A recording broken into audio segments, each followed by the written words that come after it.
Live from the headquarters of Common Sense, this is Common Sense Christianity. As always, I'm your host, Ian Foster, here today with another episode. If you haven't already liked this video, go ahead and subscribe, share the podcast, help us continue to grow. If you're listening on the audio version of the podcast, we are just starting off season 3. We're going to be talking about the injustices going on in this world and relating them to Christianity, but that's not necessarily what we're focusing on today. We have a long verse of the day, and it comes from Romans 13, 1-7. Let everyone be subject to the governing authorities, for there is no authority except that which God has established. The authorities that exist have been established by God. Consequently, whoever rebels against the authority is rebelling against what God has instituted, and those who do so will bring judgment on themselves. For rulers hold no terror for those who do right, but those who do wrong. Do you want to be free from fear from one in authority? Then do what is right, and you will be commended. For the one in authority is God's servant for your good. But if you do wrong, be afraid, for rulers who do not bear the sword for no reason. They are God's servants, agents of wrath to bring punishment on the wrongdoer. Therefore, it is necessary to submit to the authorities, not only because of possible punishment, but also as a matter of conscience. Then it is also why you pay taxes, for the authorities are God's servants who give their full time to governing. Give to everyone what you owe to them. If you owe taxes, pay taxes.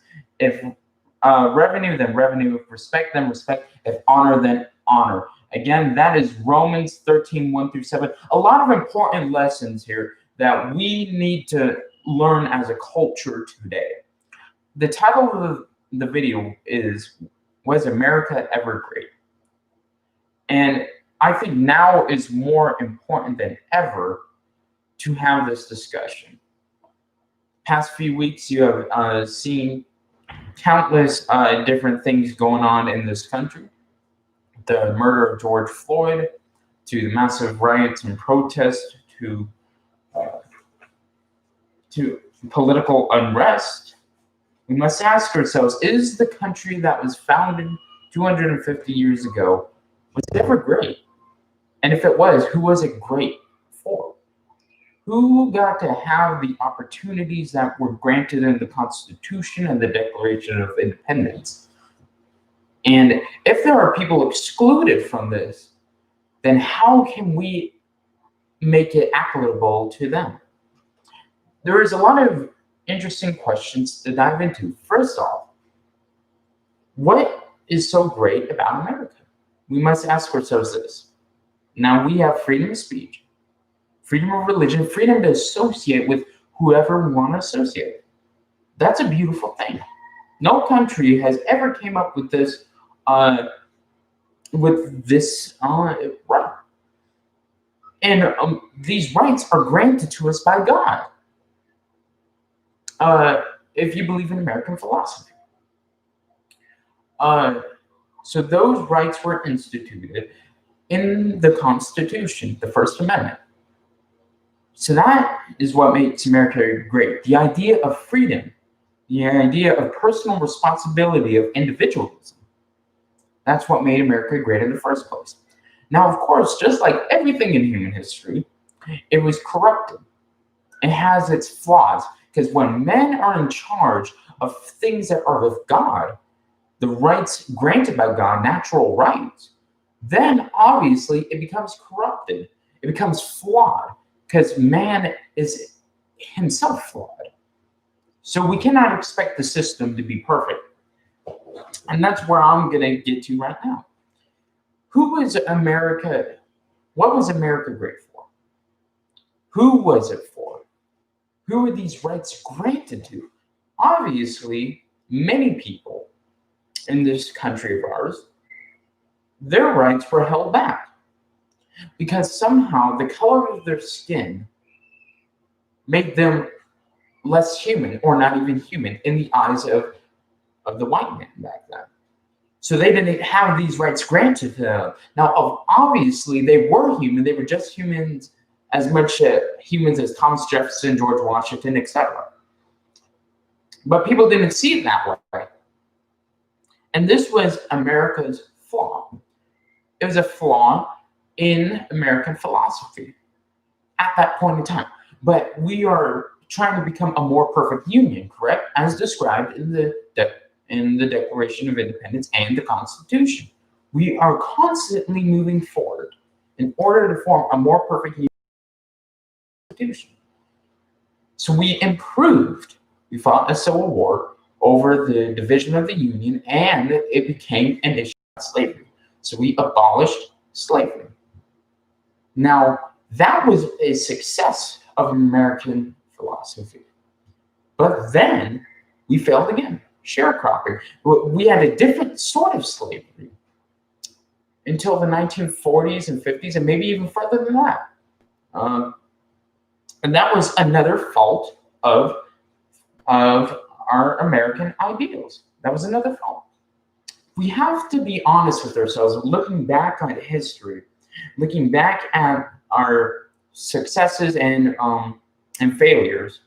We have to be honest with what happened, what was the cause of it, and how we can improve in the future and make sure things like this never happen again, and that we don't just switch it. And this is why I'm trying to open up the discussion on this podcast. Because America has not always been great for people of color. We have to admit this to ourselves. Now, let's be clear, I love my country. But looking back, just 50 years ago, the rights guaranteed in the Constitution and the Declaration of Independence, they were not granted to my ancestors. They weren't granted. Just because of how they looked, just because of their genetics. And that was a fault of men tampering with American philosophy. So has America always been great? No. Are we a great country now? I believe so. And do we have things to improve on? Of course we do. More perfect union. Remember that, my friends. We are constantly moving forward to become better and better. So as we move into this election year, as we have discussions about politics, about certain issues going on in our society, remember that we are in a constant state of bettering ourselves. And also remember that we should not be enemies against each other. We should be friends, because we all share the same goal. At least we should share the same goal. Making our country better and better for everyone that lives here. Whether you're Black, whether you're Hispanic, whether you're white, etc. No matter your economic situation, no matter where you're from originally, whether it's Mexico, whether it's Canada, whether you were born here in the United States, we should be guaranteed the same equal rights under the law. And that is the things that we must improve, and that is the things we must focus on, and not make it specifically about being Republican, about being Democrat, or any other party. Because that is just playing political games. That is harming ourselves. And if we harm ourselves, we cannot help ourselves. It doesn't make sense if you are struggling with a certain disease and you just chop your own leg off. That only hurts you. It doesn't help.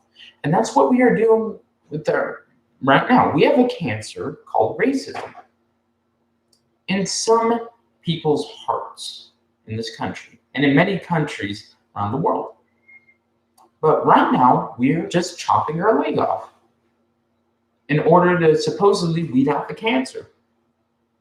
When you have cancer, you use the appropriate treatment. The appropriate treatment is not rioting, it's not tearing down monuments, it's not making it a Republican versus Democrat issue. That's chopping our own leg off. That is hurting us, and we are bleeding out the division and hatred that we have. It's not helpful. What is helpful, what is our chemotherapy, what is our cure for cancer, or at least a treatment for it, is using the strategies of love, peaceful protest, and civil disobedience. which is what we must participate in if we want to promote change that doesn't hurt ourselves. Because if you're going to go burn down buildings, if you're going to go burn down Black-owned businesses, you're hurting yourself, you're hurting your own community, but you are also tearing up the country. We are moving backwards here. We're not moving forward. The goal is to make a more perfect union and not go backwards in time to a flawed union. There is many discussions to be held in this country. I just received a comment on the live stream on Instagram. Human rights begin in the womb. Until we stop dehumanizing the unborn, we will truly never love all who are already born. That is a beautiful thing to say, and I 100% agree with that. But again, when we talk about these controversial issues, we must not use the strategies of hatred, the strategies that divide us, because it is hurtful to ourselves. We do not help each other grow in knowledge. We do not help each other grow in realization of maybe we're wrong on a certain issue. Maybe we're on the wrong side of history. And that is my criticism of today's politics. There's no discussion happening. There's no solutions happening. There's no common sense in it. There is nothing that we are doing to help unite us instead of divide us. Because we all hate racism. Most of the country does. But then we make it political, and that's where the divide happens. And both sides are doing this. It's not one side. When you make things political, you will not cause solutions, you will cause division. And that, my friends, is what will tear this union apart. It's what tore it apart in the 1860s. And it is what will tear it apart if we continue down this route. If we continue to make things political and not come together and find a compromise, common sense solution. Now, of course, I'm not saying compromise on racism. But there are solutions to be had that we may have different strategies of getting there, but we have the same goal. So let's use all ideas. Let's try them out and see what it does. Let's see where it gets us to. Stop making things political, and we will make so much progress in this country. I encourage everyone who can to vote this November for whoever they support, because your civil rights are very important to making your voice heard. And again, that is a beautiful thing about this country. That is a great thing about this country. And that was also the bad thing about this country, because groups of people were denied those rights. But now that they have those rights, we can begin to make change for everyone in this country. And we will begin to make a more perfect union and strive for the promises in the Constitution and the Declaration of the Independence. We hold these truths to be self-evident, that all men are created equal, that they are endowed by their Creator with certain unalienable rights.